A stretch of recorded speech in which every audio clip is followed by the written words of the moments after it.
So welcome to the sixth and final part of our series on plasma cutting. In this video, we're going to talk about troubleshooting. There are a lot of different things that can go wrong with a machine, so you need to recognize what's going wrong before you go get your supervisor or your instructor. Problem solve this machine and try to figure out what's happening.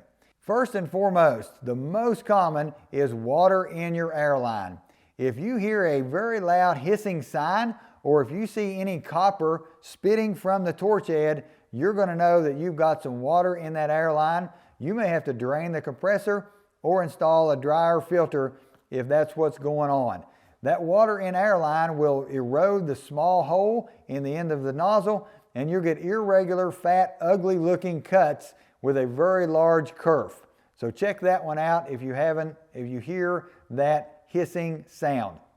Next, a lot of people will contaminate the drag shield due to overuse or a speed too high. If you make that plasma cut too fast and the material doesn't go through, that spark and that dross has to go somewhere, and it will contaminate your drag shield. Then your drag shield may want to catch on the next cut, making it irregular. Sometimes you'll turn on the plasma machine, you'll pull the trigger, air will make a sound, and then it will go away in about 2 to 3 seconds. This is typically common if the air compressor doesn't have enough volume for what the plasma cutter is required.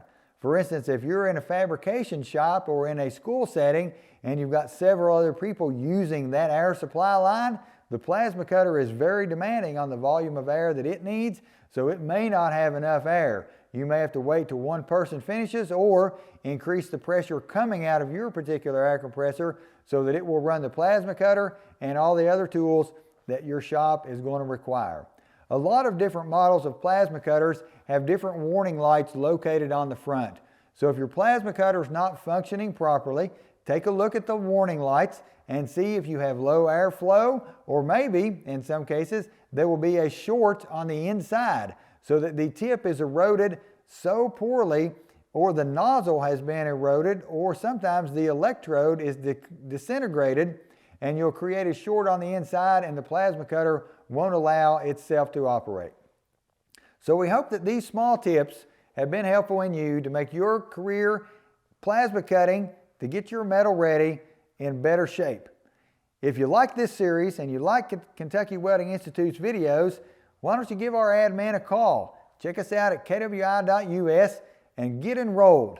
The next step after enrollment is to come to us and start getting your hands dirty with some one-on-one time with our instructors at Kentucky Welding Institute.